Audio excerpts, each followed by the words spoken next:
Have you ever heard of Death Valley? Death Valley. The name itself sounds pretty chilly, isn't it? I do not think that there is anyone who doesn't know where the Las Vegas is.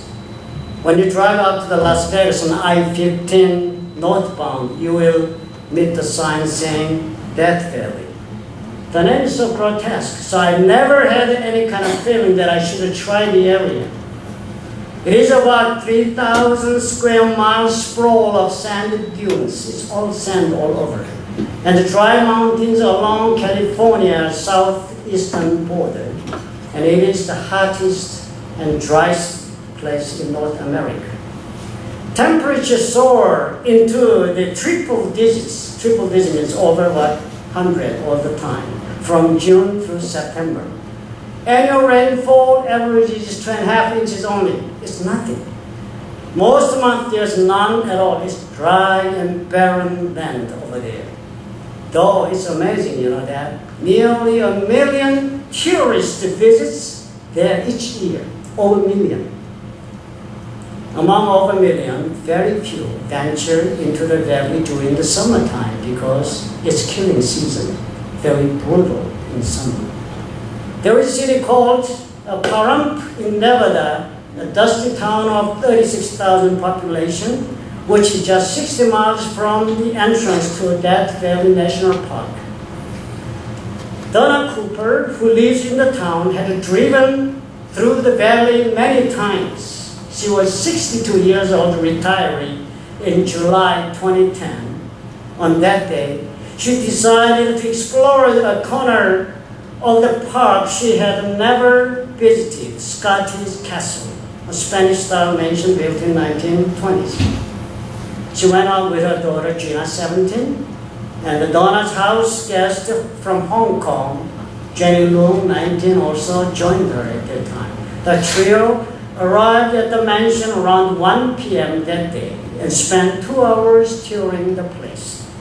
As they left the parking lot on the way home, they saw the sign saying racetrack.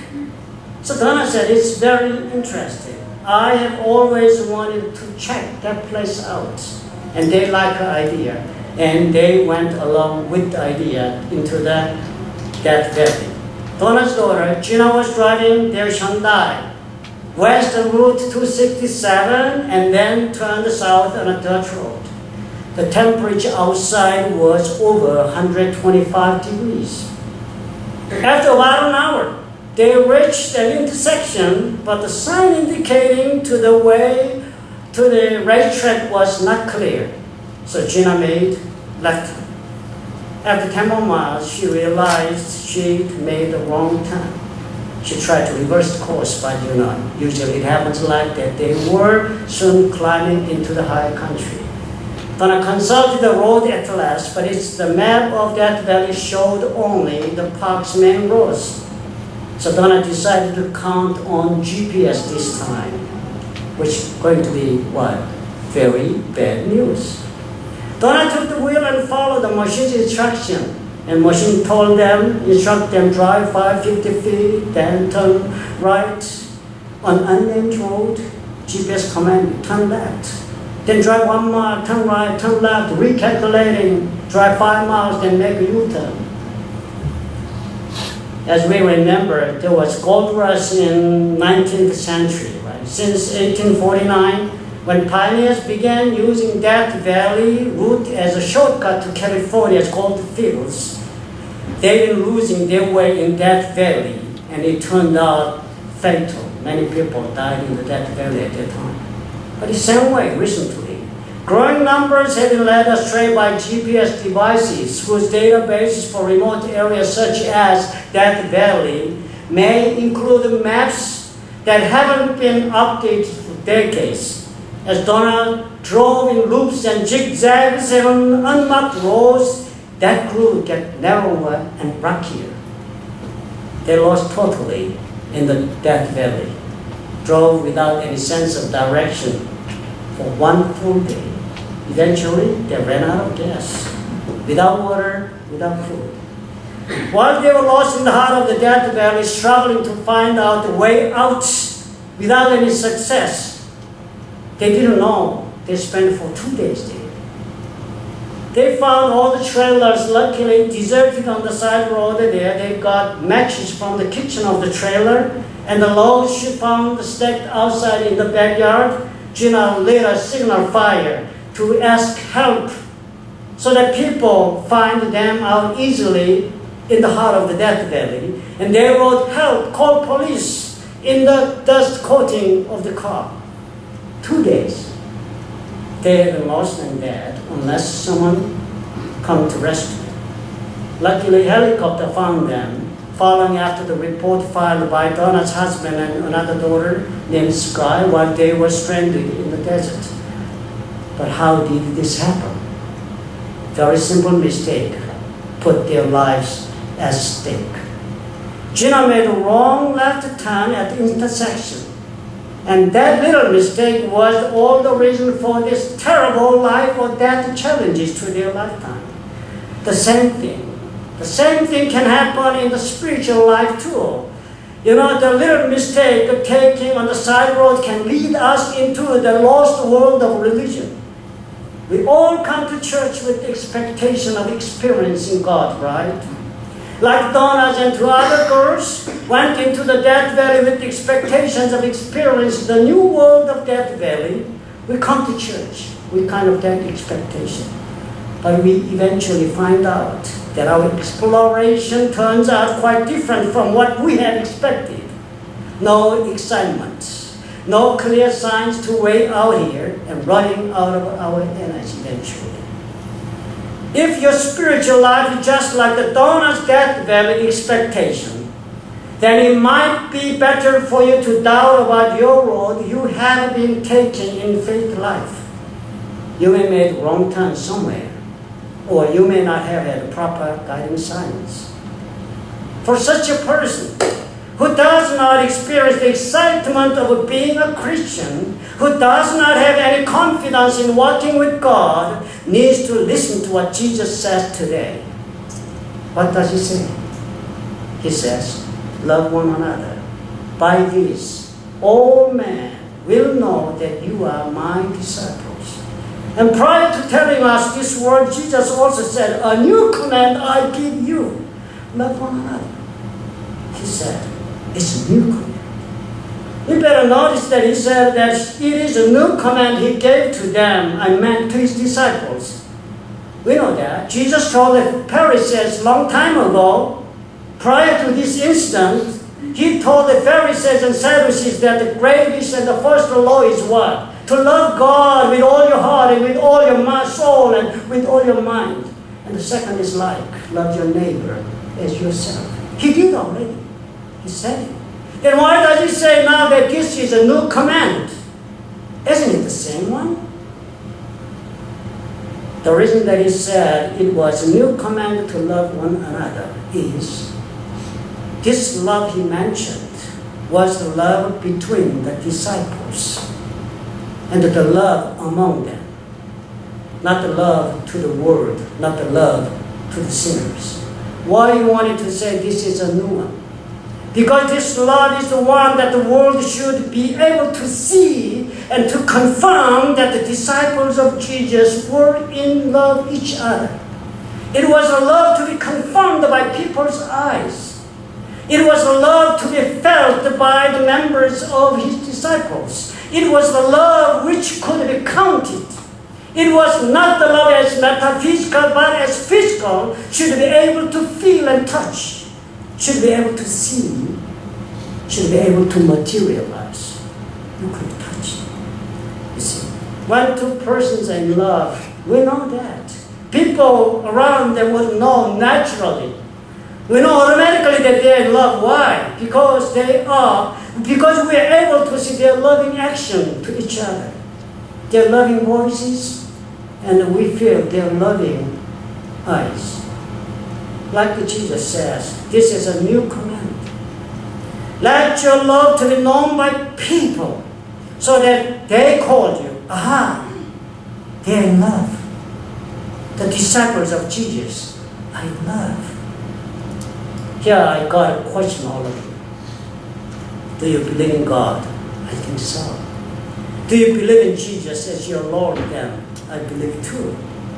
Then you must be one of his disciples, right? You and I. Then here is my question. Do you love one another as Jesus asked his disciples as a new command? Do you think people would tell others that we are in love one another by seeing how we talk to each other? By seeing how we treat each other? And by seeing how we handle each other's matter? Do you think people will say that we are in love? If not, if we cannot say yes with confidence, guess we should know that we are lost. Our spiritual journey will not take us anywhere.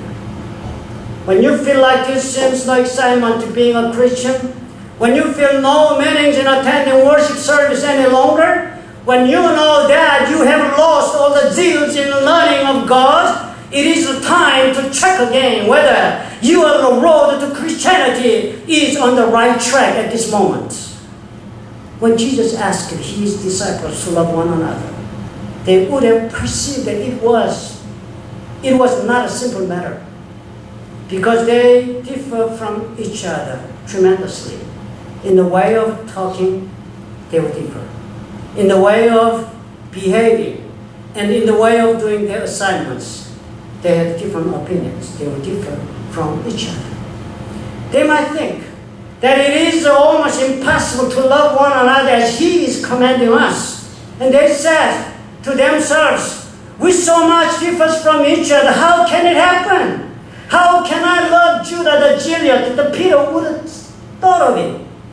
He might become troubled with that thought in his mind. The Canaan Judah Gilead would say, how could I love the traitor, the tax collector, the Matthew? How can I love him? The other 10 disciples would say, how can we love two sons of Zebedee, John and James, who wanted a higher position than us in heaven? They must have been troubled with that kind of thoughts when they heard Jesus told them, feeling they are so incompetent and they are so different from each other in every respect. Jesus knew that.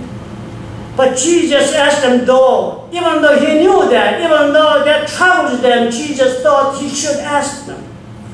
Because the power of love is to prevail the evident differences.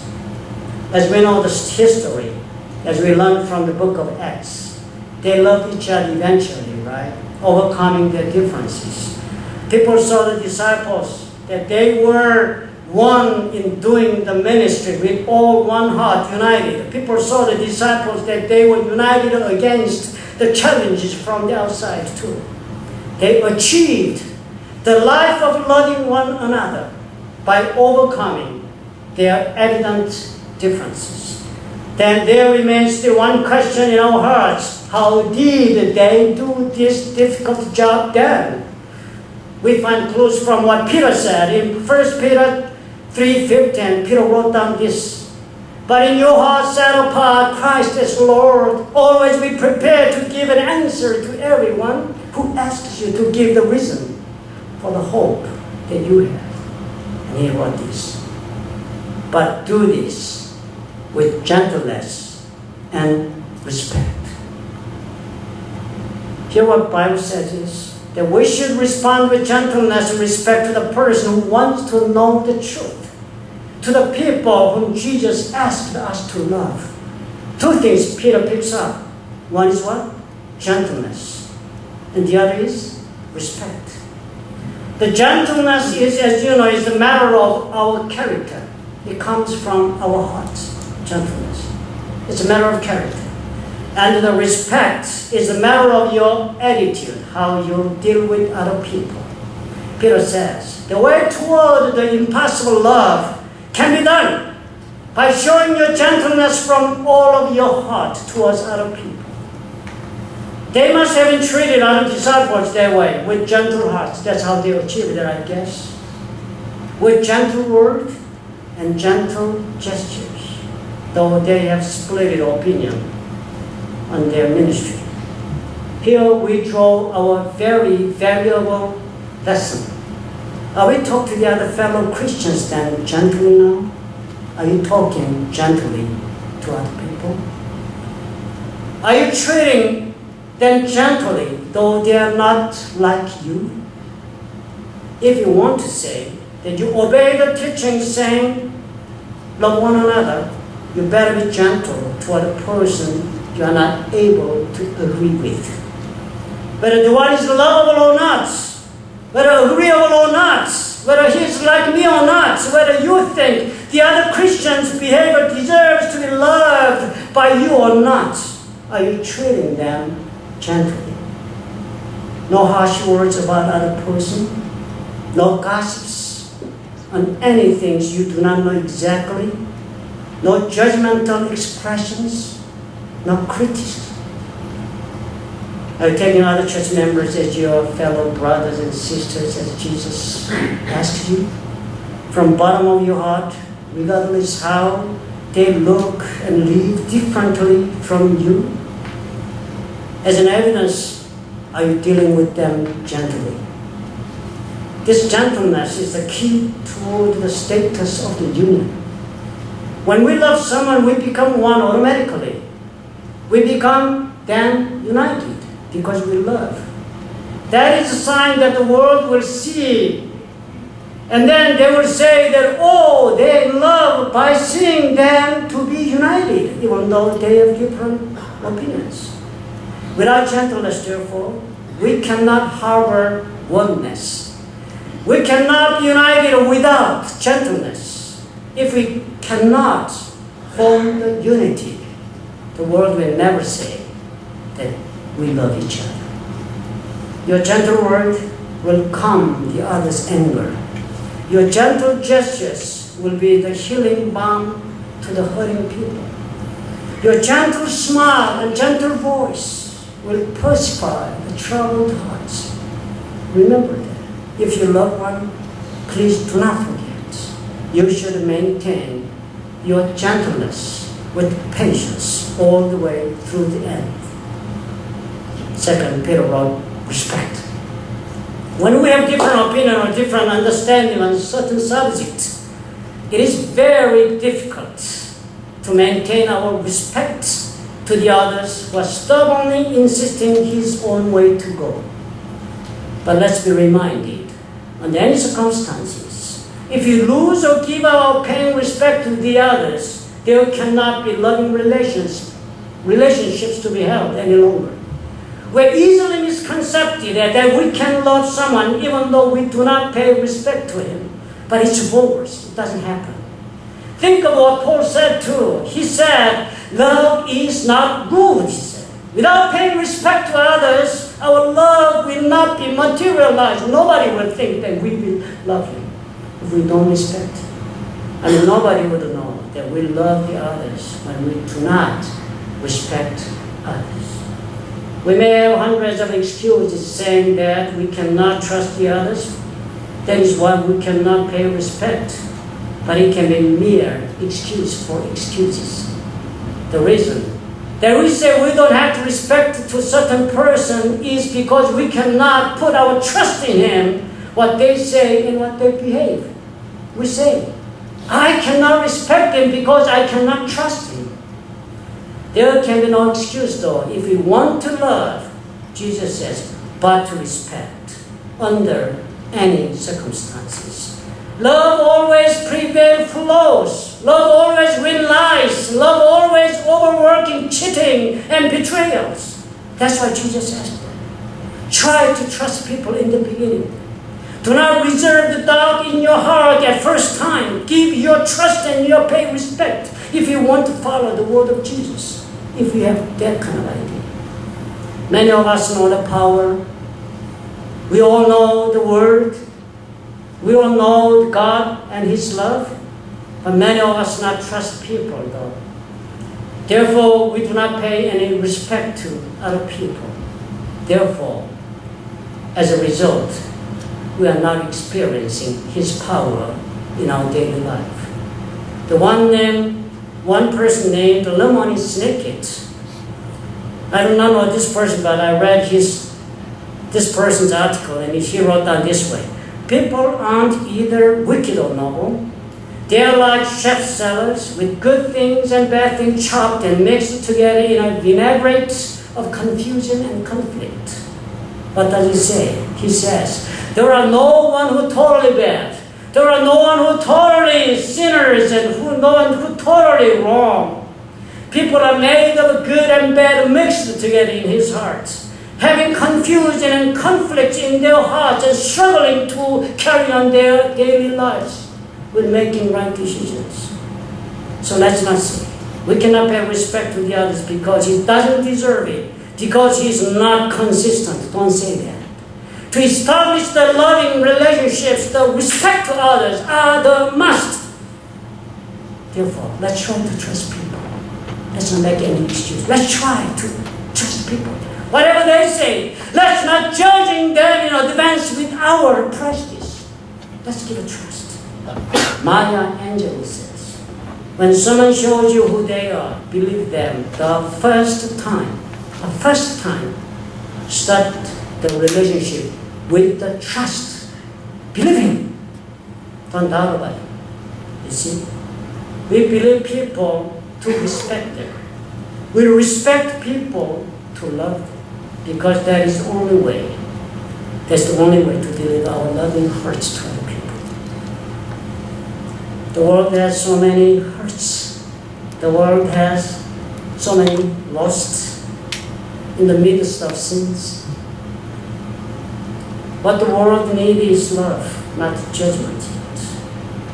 Jesus wants us to take his command seriously as the new one, because he still wants to save more people. Jesus still wants to heal the hurting hearts. To complete his mission, he needs you and my loving hearts. Then what should we do now? Let's keep our hearts gentle. Keep your heart gentle. Let us talk to others gently. Treat them gently. And second, let's respect others. Do not disregard others from my predetermined evaluation. Do not look down others. Respect what it says in the beginning, at the first time, and respect what he thinks. Then the rest of the work, Jesus will take care of. Why? Because it is his command to love without doubt and without condition. When we keep his commandments, because it's his commandment, he will prove that his word is truth, nothing but the truth. And he will make our life successful in relationship. Do you believe in it? I believe so. Let's pray.